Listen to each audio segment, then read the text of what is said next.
Veracruz, 1793. Un salón de baile resplandeciente, 200 nobles vestidos de seda brindando con vino de Burdeos. A las 11 de la noche, las puertas se cierran desde adentro. A medianoche, los primeros gritos perforan el aire. Al amanecer, el salón es una tumba. Y en la pared principal, escrito con sangre aún fresca, un mensaje que helaría la historia para siempre. Nosotros no servimos más. Esta no es una leyenda. Es la masacre que nunca debiste olvidar. 1793 fue el año en que el Caribe ardió en revoluciones, pero hubo una noche que jamás apareció en los libros oficiales. Una noche donde la venganza no llegó con machetes ni con fuego, sino con copas de cristal, y la promesa oculta en ellas. Lo que estás a punto de escuchar ocurrió realmente en Veracruz, México, durante la fiesta anual del azúcar, el evento social más importante de la Nueva España. 200 nobles reunidos para celebrar su riqueza, construida sobre la espalda de miles de esclavos que trabajaban hasta morir en los cañaverales. Pero aquella noche, los sirvientes tenían otros planes. Si alguna vez te preguntaste hasta dónde puede llegar la sed de justicia cuando ha sido negada durante siglos, quédate hasta el final.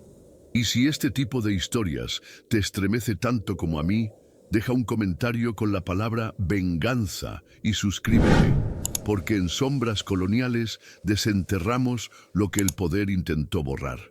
La hacienda de San Cristóbal era la más grande de Veracruz. Sus campos de caña se extendían hasta donde la vista alcanzaba, y sus propietarios, los condes de Eras, eran conocidos por dos cosas: su inmensa fortuna y su crueldad sin límites. Cada año, en el mes de abril, organizaban el Banquete del Azúcar, una celebración ostentosa donde los terratenientes de toda la región acudían para exhibir su poder. Era una noche de música, baile, vino europeo y manjares traídos desde España. Pero para los esclavos que trabajaban en las cocinas y servían en los salones, era la noche más larga del año. Una noche donde debían sonreír mientras eran humillados, donde debían servir a quienes los azotaban cada mañana. Aquella tradición había continuado durante décadas sin interrupciones, hasta 1793. Ese año, algo cambió. Semanas antes del banquete, un barco llegó desde Haití con noticias que corrieron como pólvora entre los esclavos del Caribe.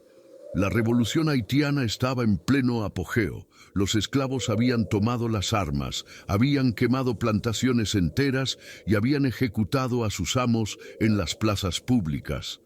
El mensaje era claro: la libertad no se pedía, se arrebataba.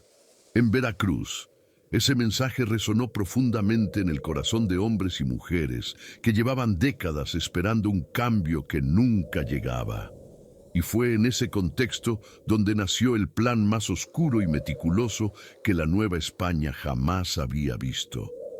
Un plan que no involucraría espadas ni rebeliones abiertas, sino paciencia, inteligencia y un veneno traído desde el infierno mismo. El artífice de esta conspiración fue un hombre llamado Tomás, un esclavo de 40 años que trabajaba como cocinero principal en la hacienda de San Cristóbal. Tomás había visto morir a su esposa por agotamiento en los cañaverales y había visto a su hijo ser vendido a otra hacienda cuando apenas tenía 8 años. Su rostro no mostraba emociones, pero detrás de esos ojos cansados ardía una llama que ningún látigo podría apagar. Durante meses, Tomás contactó en secreto con otros esclavos de las haciendas vecinas. No fue fácil. Las reuniones debían hacerse de noche, en lugares alejados y siempre con el riesgo de ser descubiertos y ejecutados públicamente. Pero la necesidad de justicia era más fuerte que el miedo. Poco a poco, se fue formando una red silenciosa que abarcaba 7 haciendas diferentes. El plan era simple en teoría, pero requería una coordinación perfecta. Durante el banquete del azúcar, más de 100 esclavos estarían trabajando dentro del salón principal. Cocineros, sirvientes, músicos, encargados de las bodegas. Todos ellos serían parte del plan. La clave estaba en el vino. Cada año, los condes importaban barriles enteros de vino francés para la ocasión, y ese vino era servido en copas de cristal que jamás se vaciaban. Si lograban contaminar el vino sin ser descubiertos, podrían envenenar a todos los nobles en cuestión de horas. Pero necesitaban algo más que un veneno común. Necesitaban algo que actuara lento, que permitiera a los nobles beber varias copas antes de que los síntomas aparecieran. Algo que no dejara rastro inmediato. Fue entonces cuando un nombre comenzó a circular entre los conspiradores: Belladona de Haití. No era realmente belladona, sino una mezcla letal de plantas venenosas que los revolucionarios haitianos habían perfeccionado durante sus levantamientos. Un polvo oscuro, casi negro, que disuelto en vino era indetectable al olfato y al gusto. Sus efectos eran devastadores. Primero, una sensación de euforia y calor. Después, mareos y visión borrosa. Y finalmente, convulsiones violentas seguidas de un paro cardíaco. Lo más aterrador es que una vez que los síntomas comenzaban, no había cura. Y lo mejor de todo, desde la perspectiva de los conspiradores, es que parecía un ataque natural, una intoxicación colectiva que podría atribuirse a comida en mal estado. Conseguir ese veneno no sería fácil. Tomás envió a 2 hombres de confianza en un viaje secreto hacia el puerto de Tampico, donde sabía que había contactos con barcos haitianos. El viaje tomó 10 días y estuvo lleno de peligros. Si los descubrían fuera de la hacienda sin un permiso escrito, serían ejecutados en el acto. Pero lograron llegar, contactar con un marinero haitiano que simpatizaba con su causa, y regresar con una pequeña bolsa de cuero que contenía el polvo oscuro.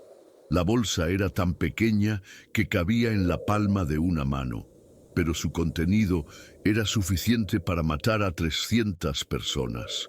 Cuando Tomás vio ese polvo por primera vez, supo que no había vuelta atrás. Lo que estaban a punto de hacer cambiaría sus vidas para siempre, de una forma u otra. Los días previos al banquete fueron de una tensión insoportable.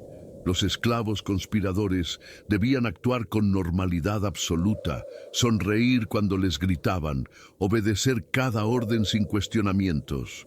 Cualquier comportamiento extraño podría despertar sospechas y arruinarlo todo. Tomás guardó el veneno en un lugar que nadie sospecharía, dentro de una bolsa de especias que usaba para cocinar. Cada noche, antes de dormir, tocaba esa bolsa para recordarse a sí mismo por qué estaba haciendo esto. No era solo por él, era por su esposa muerta, por su hijo vendido, por los miles de hombres, mujeres y niños que habían muerto en esos campos sin nombre ni tumba. Era por todos aquellos que nunca tuvieron voz. Y ahora, finalmente, iban a tenerla. La noche del 23 de abril llegó con una luna llena que iluminaba los campos de caña como si fuera de día. Los carruajes comenzaron a llegar desde las 6 de la tarde. Condes, marqueses, terratenientes, comerciantes ricos, todos vestidos con sus mejores galas. Las mujeres llevaban vestidos de seda bordados con hilos de oro. Los hombres lucían trajes franceses y bastones con incrustaciones de plata. El salón principal de la hacienda de San Cristóbal había sido decorado con lámparas de araña traídas desde Europa, cortinas de terciopelo rojo y mesas largas repletas de frutas exóticas. Era un despliegue de riqueza obscena en medio de un territorio donde la mayoría moría de hambre. Pero nadie entre los invitados parecía notarlo o importarles. Tomás observaba todo desde la cocina. Su corazón latía con fuerza, pero su rostro permanecía impasible. A su alrededor, otros 10 esclavos trabajaban en silencio, preparando platillos elaborados que serían servidos durante la noche. Nadie hablaba más de lo necesario. Todos sabían lo que estaba a punto de ocurrir. En un momento dado, Tomás sacó la bolsa de especias, la abrió y con manos firmes vertió el polvo oscuro en una jarra grande de vino tinto. Lo mezcló lentamente, observando cómo el polvo se disolvía sin dejar rastro. Luego, llenó esa jarra en varias botellas más pequeñas que serían distribuidas por todo el salón. Era un proceso meticuloso, calculado. No podía haber errores. Cuando terminó, miró a los demás conspiradores y asintió en silencio. La trampa estaba lista. Solo faltaba que los lobos entraran al festín. A las 8 de la noche, los invitados ya estaban reunidos en el salón principal. Las risas resonaban contra las paredes de piedra, mezcladas con el sonido de violines tocados por músicos que también eran esclavos.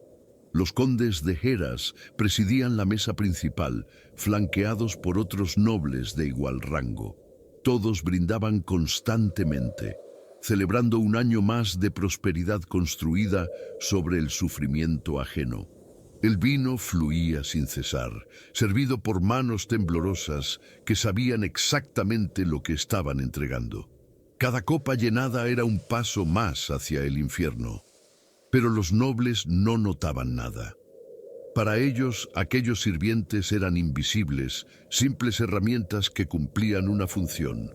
Jamás imaginaron que esas mismas herramientas estaban a punto de romperlos desde adentro.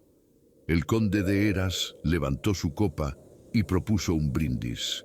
Por la grandeza de nuestras tierras, por la bendición de Dios que nos ha dado el poder de gobernar estas tierras salvajes, y por muchos años más de abundancia. Los invitados respondieron al unísono, alzando sus copas y bebiendo con entusiasmo. El vino bajaba suave por sus gargantas, con un sabor ligeramente especiado que atribuyeron a la calidad del producto francés. Nadie sospechó que ese sabor especiado venía de otra cosa. Nadie imaginó que con cada trago estaban sellando su destino. Tomás observaba desde una esquina del salón con una bandeja vacía en las manos, mientras sus ojos seguían cada movimiento. Veía quién bebía más, quién pedía que le rellenaran la copa, quién brindaba 2, 3, 4 veces, y contaba mentalmente cuánto tiempo faltaba. Los primeros 30 minutos transcurrieron sin incidentes. Los nobles comían, reían, bailaban. Algunos ya estaban ebrios por el alcohol normal, otros simplemente disfrutaban de la opulencia de la noche. Las mesas estaban repletas de comida: pavo asado, cordero con hierbas, pescados traídos desde el Golfo, frutas caramelizadas, panes recién horneados. Era un festín digno de reyes, y ellos se comportaban como tales. Mientras tanto, en la cocina, los conspiradores intercambiaban miradas nerviosas. Sabían que el veneno tardaría entre 1 y 2 horas en hacer efecto completo, dependiendo de cuánto hubiera bebido cada persona. Pero también sabían que una vez que comenzara, sería imparable. No había antídoto, no había forma de revertirlo. Solo quedaba esperar y rezar para que todo saliera según lo planeado. Uno de los jóvenes esclavos, un muchacho de apenas 17 años llamado Miguel, temblaba visiblemente mientras servía más vino en las mesas. Era su primera vez participando en algo así y el miedo lo consumía. Tomás se acercó a él discretamente y le susurró al oído: «Tranquilo, piensa en tu hermana. Piensa en lo que le hicieron». Miguel cerró los ojos por un momento, respiró hondo y asintió. Su hermana había sido violada por uno de los invitados presentes esa noche, un terrateniente llamado Don Eugenio, que ahora reía escandalosamente en la mesa del fondo. Ese recuerdo fue suficiente para que Miguel recuperara la compostura. Llenó la copa de Don Eugenio hasta el borde, con una sonrisa forzada que escondía un odio ancestral. Don Eugenio ni siquiera lo miró. Simplemente tomó la copa y siguió riendo. Pasó una Luego, hora. 1 hora y media. Los músicos seguían tocando, aunque algunos comenzaban a sudar más de lo normal bajo el calor de las lámparas y la tensión invisible que flotaba en el aire. Tomás revisaba constantemente el reloj de pared que colgaba sobre la entrada del salón. Faltaban solo minutos para que comenzara el verdadero espectáculo. Y entonces, exactamente a las 10:15 de la noche, sucedió. Una mujer en la mesa central dejó caer su copa. El cristal se hizo añicos contra el suelo de mármol y el vino se esparció como sangre. Ella llevó una mano a su garganta, con los ojos abiertos de par en par, y comenzó a jadear. No puedo respirar, susurró con voz estrangulada. Varios nobles se giraron hacia ella, confundidos al principio, pensando que tal vez había bebido demasiado. Pero entonces otro hombre, al otro lado del salón, cayó de rodillas con las manos apretadas contra el pecho. Y luego otro, y otra más. El pánico comenzó a extenderse como fuego en paja seca. Los nobles empezaron a gritar, algunos intentaban ayudar a los caídos, otros corrían hacia las puertas buscando escapar. Pero las puertas estaban cerradas. Tomás y otros 5 conspiradores las habían trancado desde adentro minutos antes, usando barras de hierro que habían ocultado previamente. Nadie entraba, nadie salía. Los nobles comenzaron a golpear las puertas desesperados, gritando por ayuda que nunca llegaría. Mientras tanto, los síntomas del veneno se intensificaban. Las convulsiones eran cada vez más violentas. Algunos vomitaban sangre. Otros simplemente se desplomaban sin previo aviso. El elegante salón de baile se transformó en un matadero, y los esclavos, esos seres invisibles que habían servido en silencio durante décadas, ahora observaban inmóviles desde las esquinas del salón. No todos los esclavos estaban de acuerdo con lo que estaba ocurriendo. Una mujer mayor llamada Rosa, que había trabajado en la hacienda durante más de 30 años, se acercó a Tomás con lágrimas en los ojos. «Esto es pecado», le dijo con voz temblorosa. «Dios nos castigará por esto». Tomás la miró con una mezcla de compasión y dureza. «Dios nos castigó desde el día en que nos arrancaron de África. Esto no es pecado, esto es justicia». Rosa no respondió. Simplemente se alejó y se arrodilló en una esquina, rezando el rosario, mientras a su alrededor los nobles agonizaban. Era una escena surrealista. En un extremo del salón, cuerpos retorciéndose en el suelo. En el otro, una anciana rezando en voz baja. Y en el centro, Tomás de pie, inmóvil, observando el caos con ojos que ya no sentían nada. Los músicos habían dejado de tocar. Algunos habían huido hacia la cocina. Otros simplemente se quedaron paralizados con sus instrumentos en las manos. El violinista principal, un hombre joven llamado Sebastián, dejó caer su violín y comenzó a sollozar. Él había tocado en ese salón durante 5 años consecutivos, siempre con la esperanza de que algún día los nobles reconocieran su talento y le dieran la libertad. Ahora esa esperanza yacía muerta en el suelo junto con los cuerpos de quienes nunca lo habían visto como humano. Sebastián miró a Tomás buscando alguna explicación, algún tipo de consuelo. Pero Tomás solo negó con la cabeza.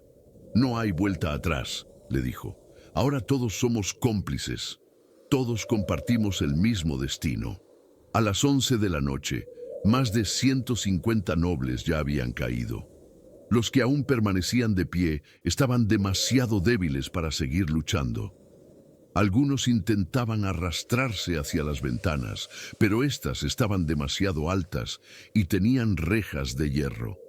No había escape posible. El conde de Eras, el anfitrión de aquella masacre involuntaria, yacía en el suelo cerca de la mesa principal. Su rostro estaba completamente pálido, con venas oscuras, marcadas en el cuello y las sienes. Aún tenía los ojos abiertos, mirando hacia el techo decorado con frescos religiosos que ahora le parecían una burla cruel. Con su último aliento, logró balbucear una pregunta dirigida a Tomás, que estaba de pie junto a él. ¿Por qué? Tomás se arrodilló, acercó su rostro al del conde y respondió con voz firme: «Porque nosotros no servimos más». El conde intentó responder, pero su cuerpo entró en una convulsión final y quedó inmóvil. Tomás cerró los ojos del hombre, no por respeto, sino por simple instinto humano. Luego se levantó y caminó hacia el centro del salón, donde yacían decenas de cuerpos. Algunos aún respiraban débilmente, pero la mayoría ya había muerto. El olor a vómito, sangre y muerte llenaba el aire. Las lámparas de araña seguían brillando, iluminando la escena con una luz dorada que contrastaba grotescamente con la oscuridad de lo ocurrido. Afuera, los guardias de la hacienda golpeaban las puertas, exigiendo saber qué estaba pasando. Pero las puertas eran sólidas, hechas de roble español, y resistirían hasta el amanecer. Para entonces ya sería demasiado tarde. Dentro del salón, el silencio comenzaba a reemplazar los gritos. Solo quedaban gemidos apagados y respiraciones irregulares de aquellos que aún luchaban contra el veneno. Los esclavos conspiradores se reunieron en el centro del espacio, rodeados por los cuerpos de quienes habían sido sus opresores durante años. Nadie hablaba, no había celebración, no había gritos de victoria. Solo un silencio pesado, cargado de miedo, alivio y culpa, mezclados en proporciones imposibles de separar. Algunos lloraban en silencio, otros miraban al vacío con expresiones perdidas. Y unos pocos, como Tomás, permanecían de pie con la mandíbula apretada, sabiendo que lo que acababan de hacer los marcaría para siempre. No había vuelta atrás. El Rubicón había sido cruzado con sangre. Miguel, el joven de 17 años, se desplomó contra una pared y comenzó a temblar violentamente. «¿Qué hemos hecho? Dios mío, ¿qué hemos hecho?», repetía una y otra vez. Una mujer llamada Lucía se acercó y lo abrazó, susurrándole palabras que intentaban ser reconfortantes, pero que sonaban huecas incluso para ella misma. «Hicimos lo que teníamos que hacer. Ellos nunca nos habrían liberado. Nunca». Miguel la miró con ojos enrojecidos por las lágrimas y negó con la cabeza. «Pero ahora somos asesinos. Somos iguales a ellos». Lucía apretó los labios y apartó la mirada, porque en el fondo sabía que Miguel tenía razón. Habían cruzado una línea que nunca podrían borrar, pero también sabía que esa línea había sido trazada mucho antes por aquellos que ahora yacían muertos en el suelo. Tomás caminó lentamente hacia una de las paredes laterales del salón, donde colgaba un enorme tapiz bordado que representaba la llegada de Hernán Cortés a tierras mexicanas. Lo arrancó de un tirón violento, dejando caer polvo y fragmentos de tela al suelo. Detrás del tapiz había una pared lisa de yeso blanco. Tomás se arrodilló junto al cuerpo de una noble mujer, mojó sus dedos en la sangre que aún brotaba de su boca y comenzó a escribir. Trazó las letras con movimientos lentos, deliberados, asegurándose de que cada palabra fuera legible. Cuando terminó, dio un paso atrás y observó su obra.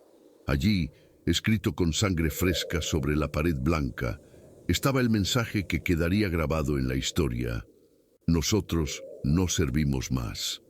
Era una declaración, una sentencia, un epitafio para un sistema que había durado demasiado tiempo. Los otros esclavos se acercaron y leyeron las palabras en silencio.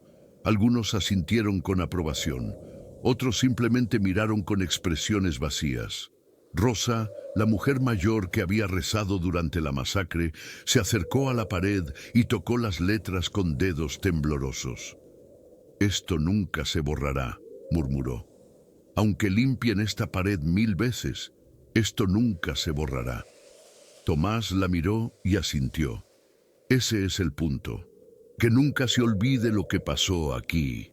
Que nunca se olvide que nosotros también somos humanos, que también sangramos y que también podemos matar. Sus palabras resonaron en el salón vacío, mezclándose con el eco de los últimos gemidos de los moribundos. Era una verdad brutal, incómoda, pero imposible de ignorar. Afuera, los guardias seguían golpeando las puertas con hachas y palancas. El sonido metálico de los golpes reverberaba en la noche, cada vez más fuerte, más desesperado. Sabían que algo terrible había ocurrido, pero no tenían forma de saberlo con certeza. Algunos guardias gritaban amenazas. «Abran las puertas o los mataremos a todos». Pero sus palabras carecían de peso. Los que estaban adentro ya habían aceptado su destino. Sabían que cuando esas puertas finalmente se abrieran, ya fuera por la fuerza o por decisión propia, serían ejecutados. No había perdón para algo así. No había misericordia en el sistema colonial para quienes se atrevían a levantarse contra él, y sin embargo, habían elegido hacerlo de todas formas, porque algunas cosas eran más importantes que la supervivencia, como la dignidad, como la justicia. A medianoche solo quedaban vivos 3 nobles. Uno de ellos, un hombre joven llamado Don Francisco, se arrastró hasta donde estaba Tomás y le suplicó con voz ronca: «Por favor, tengo hijos, te daré lo que quieras, oro, tierra, tu libertad». Tomás lo miró sin expresión durante varios segundos. Luego se agachó hasta quedar al nivel de los ojos del hombre. «Yo también tenía un hijo», dijo con voz baja pero firme. «Lo vendiste hace 3 años a una hacienda en Tabasco. Tenía 8 años. Nunca volví a verlo». Don Francisco abrió la boca para responder, pero las palabras nunca salieron. Su cuerpo entró en convulsiones y segundos después quedó inmóvil. Tomás se levantó y regresó al centro del salón sin mirar atrás. No había nada más que decir. Los otros 2 nobles murieron poco después, y entonces, finalmente, el salón quedó en completo silencio. 200 cuerpos yacían esparcidos por el suelo como marionetas con los hilos cortados. Las mesas aún estaban cubiertas de comida intacta. Las copas de cristal brillaban bajo la luz de las lámparas. Todo parecía preparado para una fiesta que nunca terminaría. Pero la fiesta había terminado de la forma más brutal posible. Los esclavos se sentaron en el suelo, exhaustos emocional y físicamente. Algunos rezaban, otros simplemente miraban al techo, y unos pocos, como Tomás, cerraban los ojos e intentaban imaginar un futuro que sabían que nunca tendrían. Porque aunque habían ganado esa batalla, sabían que la guerra ya estaba perdida. El sistema era más grande que ellos, y el sistema no perdonaba. Las horas pasaron con lentitud agónica. Nadie durmió, nadie habló más de lo necesario. Simplemente esperaban. Esperaban a que llegara el amanecer, y con él el inevitable castigo. Algunos conspiradores propusieron intentar escapar. Había puertas traseras, pasadizos secretos que conducían a los cañaverales. Tal vez podrían huir antes de que las autoridades llegaran. Pero Tomás rechazó la idea. Si huimos, nos perseguirán, cazarán a nuestras familias, quemarán las haciendas y matarán a cientos de inocentes buscándonos. No, esto termina aquí. Esto termina con nosotros. Su voz tenía una firmeza que no admitía discusión, y aunque algunos no estaban de acuerdo, todos aceptaron su decisión, porque Tomás había sido quien los había guiado hasta ese punto, y confiarían en él hasta el final. A las 3 de la mañana, los golpes en las puertas finalmente cesaron. Un silencio inquietante se instaló en el exterior. Los conspiradores se miraron entre sí, confundidos y alarmados. ¿Por qué habían dejado de intentar entrar? ¿Qué estaban planeando? Tomás se acercó a una de las ventanas enrejadas y miró hacia afuera. Lo que vio confirmó sus peores sospechas. Decenas de soldados habían rodeado completamente la hacienda. Llevaban mosquetes, espadas y antorchas. Estaban preparados para un asedio. No iban a intentar entrar por la fuerza. Simplemente esperarían. Esperarían hasta que los de adentro se rindieran por hambre, sed o desesperación. Era una táctica cruel, pero efectiva. Y Tomás supo en ese momento que sus opciones se habían reducido a dos: rendirse y morir ejecutados públicamente, o resistir hasta el final y morir de todas formas. Regresó al centro del salón y reunió a todos los conspiradores. Les explicó la situación con calma, sin adornos ni falsas esperanzas. Estamos rodeados, no hay escape, pero aún tenemos una elección. ¿Cómo queremos que termine esto? Lucía fue la primera en hablar. Yo no quiero que me cuelguen en la plaza para que la gente escupa mi cadáver. Prefiero morir aquí con dignidad. Varios otros asintieron en acuerdo. Miguel, el joven que había temblado toda la noche, levantó la voz por primera vez con algo de firmeza. Yo tampoco quiero darles el placer de vernos suplicar. Si vamos a morir, que sea en nuestros términos. Y así, uno por uno, los conspiradores fueron expresando su decisión. Nadie se rendiría. Nadie les daría a los soldados la satisfacción de capturarlos vivos. Resistirían hasta que ya no quedara nada que resistir. Tomás asintió lentamente, sintiendo una mezcla extraña de orgullo y tristeza. Orgullo porque esos hombres y mujeres, a pesar del miedo, habían elegido mantener su dignidad hasta el final. Tristeza porque sabía que esa dignidad les costaría la vida. Pero así era. Así había sido siempre. Los poderosos escribían la historia. Y los que se rebelaban contra ellos eran borrados, olvidados, convertidos en advertencias para futuras generaciones. Pero al menos, por una noche, ellos habían sido los que tenían el poder. Al menos por una noche, ellos habían sido libres. Y nadie, ni siquiera la muerte, podría quitarles eso. Entonces esperaremos juntos, dijo finalmente. Y cuando llegue el momento, enfrentaremos lo que venga con la frente en alto. Los demás asintieron en silencio. Y así, en medio de 200 cadáveres y bajo la luz temblorosa de las lámparas, esperaron el amanecer que traería su fin. Las primeras luces del alba comenzaron a filtrarse a través de las ventanas enrejadas del salón, tiñendo de gris y naranja los cuerpos que yacían esparcidos por el suelo. Era una imagen dantesca. Nobles que horas antes habían reído y bailado, ahora eran solo cadáveres rígidos con expresiones congeladas de agonía.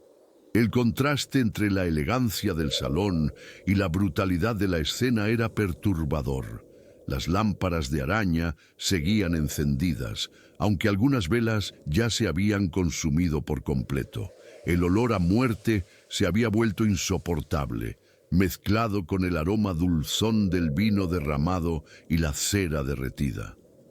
Los conspiradores permanecían sentados en círculo, exhaustos, con los rostros marcados por la falta de sueño y el peso de lo que habían hecho. Algunos murmuraban oraciones, otros simplemente miraban al vacío, perdidos en pensamientos que nunca compartirían con nadie. Tomás se levantó y caminó hacia la ventana más cercana. Desde allí podía ver con claridad el contingente militar que rodeaba la hacienda. Había al menos 200 soldados, todos armados hasta los dientes, formados en filas perfectas.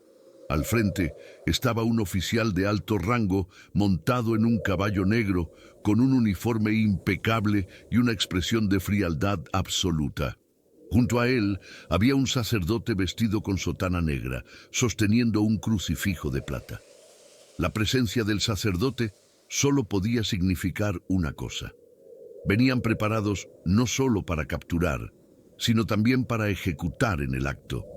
No habría juicio, no habría misericordia, solo justicia rápida y brutal, del tipo que el sistema colonial aplicaba a quienes se atrevían a desafiarlo. Tomás respiró profundo y se apartó de la ventana. Se giró hacia los demás y habló con voz clara. Ya casi es hora. Pronto intentarán entrar. Cuando lo hagan debemos estar preparados para lo que sigue. Rosa, la mujer mayor, levantó la cabeza y preguntó con voz temblorosa: ¿Y qué sigue, Tomás? ¿Qué puede seguir después de esto? Tomás la miró con ojos cansados pero firmes. La verdad. Lo que sigue es que la verdad de lo que pasó aquí se cuente, que alguien en algún lugar sepa que no fuimos monstruos, que sepa que fuimos humanos que no aguantaron más. Rosa asintió lentamente, aunque las lágrimas seguían corriendo por sus mejillas. ¿Y quién va a contar esa verdad? Los que escriben la historia son ellos, no nosotros. Tomás sonrió amargamente. Tal vez tengas razón, pero al menos lo intentamos, y eso es más de lo que la mayoría puede decir. Afuera, el oficial a cargo dio una orden y varios soldados se acercaron a las puertas principales con un ariete improvisado. Era un tronco grueso, sostenido por 6 hombres, con la punta reforzada con hierro. Comenzaron a golpear las puertas con fuerza rítmica. Cada golpe hacía temblar las paredes del salón. Los conspiradores se pusieron de pie, formando una línea frente a las puertas. No tenían armas, no tenían forma de defenderse, pero al menos morirían de frente, mirando a sus ejecutores a los ojos. Miguel tomó la mano de Lucía y la apretó con fuerza. «Tengo miedo», admitió con voz baja. Lucía le devolvió el apretón. «Yo también, pero no estamos solos, nunca estuvimos solos». Miguel asintió, intentando encontrar consuelo en esas palabras, y tal vez, en cierta forma, lo encontró. Los golpes continuaron durante varios minutos. Las puertas de roble resistían, pero no para siempre. Cada impacto las debilitaba un poco más. Las bisagras comenzaron a crujir. La madera empezó a astillarse, y finalmente, con un estruendo ensordecedor, las puertas cedieron y se abrieron de par en par. La luz del amanecer inundó el salón, revelando la masacre en toda su magnitud. Los soldados que entraron primero se detuvieron en seco, paralizados por la visión del horror que tenían delante. 200 cuerpos, sangre por todas partes. Y en medio de todo eso, un grupo de esclavos de pie, desarmados, esperando. Fue un momento de silencio absoluto. Nadie se movía, nadie hablaba. Solo el viento de la mañana entrando por las puertas abiertas rompía el silencio. El oficial entró montado en su caballo, seguido por el sacerdote y más soldados. Su rostro palideció al ver la escena, pero rápidamente recuperó la compostura. «¿Quién es el responsable de esto?», gritó con voz autoritaria. Tomás dio un paso al frente. «Todos nosotros», respondió con calma. «Todos somos responsables». El oficial lo miró con una mezcla de incredulidad y furia. «¿Tienes idea de lo que has hecho? ¿Tienes idea de las consecuencias?». Tomás asintió lentamente. «Sí, tengo muy clara idea. Hicimos lo que debimos hacer hace mucho tiempo». El oficial desenvainó su espada y la apuntó hacia Tomás. «Vas a morir de la forma más lenta y dolorosa que pueda imaginar. Y todos estos perros contigo». Tomás no se inmutó. Simplemente señaló la pared donde estaba escrito el mensaje con sangre. «Lee eso y asegúrate de que todos lo lean». El oficial siguió la dirección del dedo de Tomás y vio las palabras. «Nosotros no servimos más». Su expresión se endureció aún más. «¿Crees que esto cambiará algo? ¿Crees que esto los hará libres?». Tomás lo miró directamente a los ojos. «No. Sé que no nos hará libres, pero al menos moriremos sabiendo que no nos arrodillamos, que no suplicamos, que no aceptamos nuestro lugar en el orden que ustedes crearon. Y eso, Señor, es más libertad de la que ustedes jamás podrán quitarnos». El oficial apretó la mandíbula, visiblemente furioso, pero también visiblemente afectado por las palabras. Porque en el fondo sabía que Tomás tenía razón. Podían matarlos, podían borrar sus nombres de la historia, pero no podían borrar lo que habían hecho esa noche. El sacerdote se adelantó y levantó el crucifijo. Hijos, arrepiéntanse de sus pecados. Dios aún puede perdonarlos si confiesan y piden perdón. Varios de los conspiradores lo miraron con expresiones de burla. Rosa fue quien respondió: ¿Perdón? ¿Perdón por qué? ¿Por defendernos? ¿Por hacer lo que ustedes nos hicieron durante siglos? Dígame, Padre, ¿dónde estaba Dios cuando nos arrancaban de nuestras tierras? ¿Dónde estaba cuando nos marcaban con hierro candente? ¿Dónde estaba cuando violaban a nuestras hijas y vendían a nuestros hijos? El sacerdote bajó la mirada sin respuesta, porque no había respuesta. Nunca la hubo. El sistema se sostenía no sobre la justicia divina, sino sobre la fuerza bruta y el miedo. Y en ese momento el miedo había cambiado de bando, aunque solo fuera por una noche. El oficial dio la orden: encadénenlos a todos. Los llevaremos a la plaza de Veracruz para ejecución pública. Los soldados avanzaron con grilletes y cadenas. Los conspiradores no opusieron resistencia. Uno por uno fueron encadenados, con las manos atadas a la espalda y los tobillos unidos por cadenas cortas que apenas les permitían caminar. Miguel empezó a sollozar cuando le pusieron los grilletes. Lucía intentó consolarlo, pero ella misma estaba al borde del colapso. Sebastián, el violinista, cerró los ojos y comenzó a tararear una melodía triste que su madre le había enseñado de niño. Era una canción de cuna africana que hablaba de regresar a casa después de un largo viaje. Y en cierta forma, todos ellos estaban a punto de regresar a casa, solo que no de la forma que habían imaginado. Cuando todos estuvieron encadenados, el oficial ordenó que los sacaran del salón. Los hicieron caminar en fila, atravesando el campo de cadáveres, obligándolos a mirar lo que habían hecho. Algunos soldados murmuraban insultos, otros simplemente los miraban con una mezcla de asco y algo más difícil de definir. Tal vez miedo, tal vez respeto involuntario, porque lo que esos esclavos habían logrado hacer era algo que ningún ejército rebelde había logrado en décadas: eliminar completamente a la élite de una región entera en una sola noche. Era aterrador en su eficiencia. Y eso, más que la moralidad del acto, era lo que realmente perturbaba a los soldados.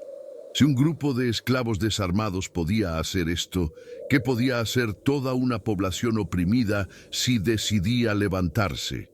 Los sacaron al patio principal de la hacienda, donde los esperaban carros de transporte custodiados por más soldados. El sol ya había salido completamente, iluminando los campos de caña que se extendían hasta el horizonte. Era un día hermoso, con cielo despejado y brisa suave. El tipo de día en que normalmente los esclavos habrían estado trabajando desde hacía horas, cortando caña bajo el sol implacable. Pero ese día los cañaverales estaban vacíos. Todos los esclavos de la hacienda habían sido confinados en sus barracas, vigilados por soldados con órdenes de disparar a quien intentara escapar. El miedo se había apoderado de toda la región. Nadie sabía si habría más levantamientos. Nadie sabía si lo que había pasado en San Cristóbal era un caso aislado o el inicio de algo más grande. Y ese no saber mantenía a todos en tensión. Antes de subirlos a los carros, el oficial se acercó nuevamente a Tomás.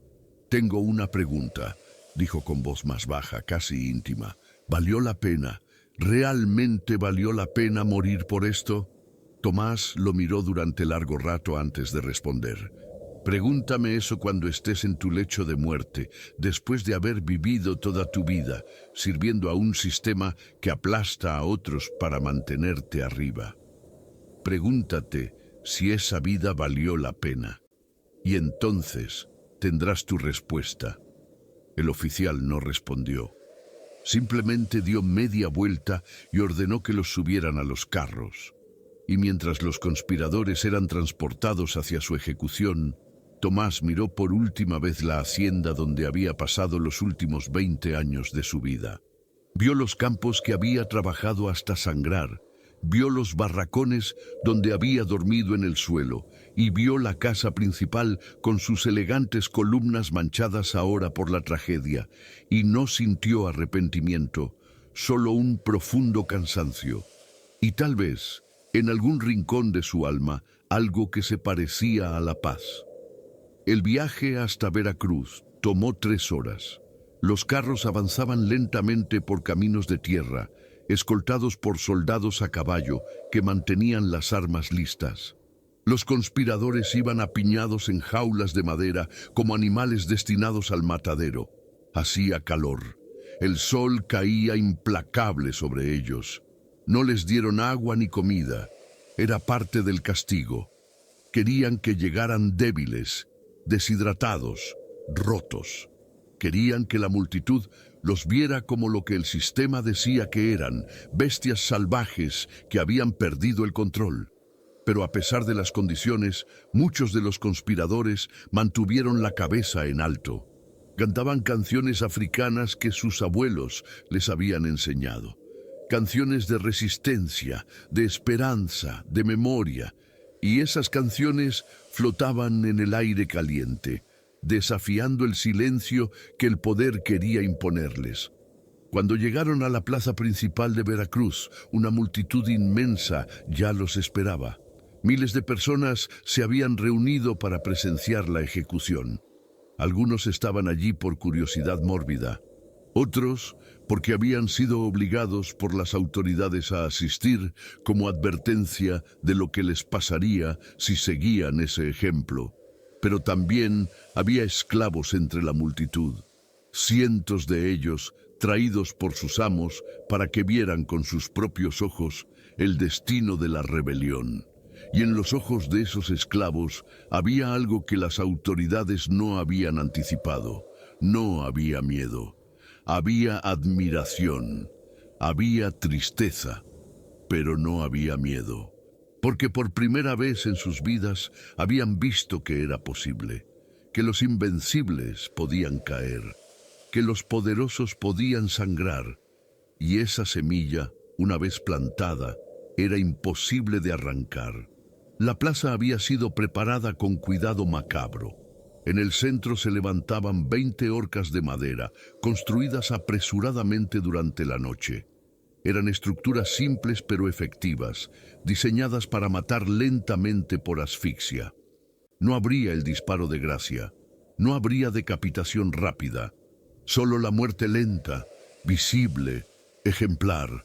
El mensaje del poder era claro. Esto es lo que les pasa a quienes nos desafían. Junto a las horcas había un estrado donde estaban sentados el gobernador de Veracruz, varios oficiales militares de alto rango y representantes de las familias nobles que habían perdido miembros en la masacre. Todos vestían de negro. Todos tenían expresiones de ira contenida.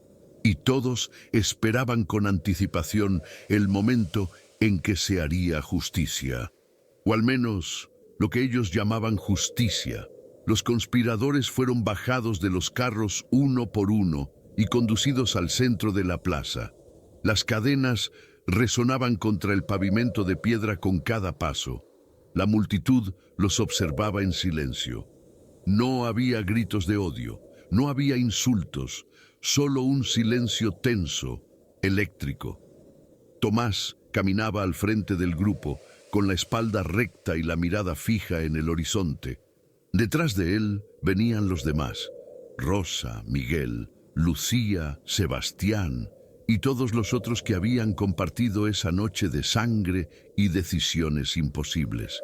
Cuando llegaron frente al estrado, el gobernador se puso de pie y desenrolló un pergamino. Era el acta de acusación.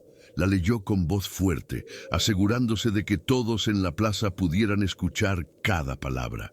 por el crimen de asesinato premeditado de 200 miembros de la nobleza de la Nueva España, por conspiración contra el orden establecido por la corona, por uso de veneno prohibido y por rebelión abierta contra sus amos legítimos, estos esclavos han sido condenados a muerte por ahorcamiento. La sentencia se ejecutará de inmediato, sin posibilidad de apelación o clemencia. Que Dios tenga misericordia de sus almas, porque nosotros no la tendremos. El gobernador enrolló el pergamino y asintió hacia el verdugo. Un hombre enorme, vestido completamente de negro, con una capucha que cubría su rostro. El verdugo se acercó a Tomás y lo condujo hacia la primera horca. Pero antes de que pudieran ponerle la soga al cuello, Tomás habló. Y su voz, aunque no gritaba, resonó en toda la plaza con una claridad que silenciaba hasta el viento.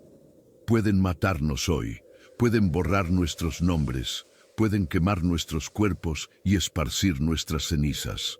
Pero no pueden borrar lo que hicimos, no pueden deshacer esa noche, y no pueden evitar que otros escuchen nuestra historia y se pregunten, ¿por qué? ¿Qué los llevó a hacer algo así? Y cuando se hagan esa pregunta, tendrán que mirarse en el espejo. Tendrán que admitir que este sistema que ustedes llaman civilización está construido sobre el sufrimiento de millones. Nosotros solo devolvimos un poco de ese sufrimiento. Y si eso nos hace monstruos, entonces ustedes son algo mucho peor. Porque nosotros lo hicimos una vez, en una sola noche. Ustedes lo han hecho durante 300 años. El silencio que siguió fue absoluto. Ni siquiera el gobernador intentó responder, porque no había respuesta. Solo quedaba la ejecución. Le pusieron la soga al cuello. Tomás cerró los ojos y pensó en su hijo, vendido años atrás, preguntándose si algún día ese niño escucharía la historia de su padre. Pensó en su esposa, muerta en los cañaverales, esperando en algún lugar más allá de la muerte. Y pensó en todos aquellos que nunca tuvieron la oportunidad de resistir, que murieron con la espalda rota y el espíritu aplastado. «Esto es por ustedes», susurró, y entonces la trampilla se abrió bajo sus pies. Su cuerpo cayó. La soga se tensó, y Tomás dejó de existir en este mundo, pero su mensaje quedó flotando en el aire, grabado en la memoria de todos los que lo escucharon, especialmente en la memoria de los esclavos que observaban desde la multitud, con lágrimas silenciosas corriendo por sus mejillas y puños apretados en sus costados. Uno por uno, los demás conspiradores fueron ahorcados. Rosa rezó hasta el último segundo.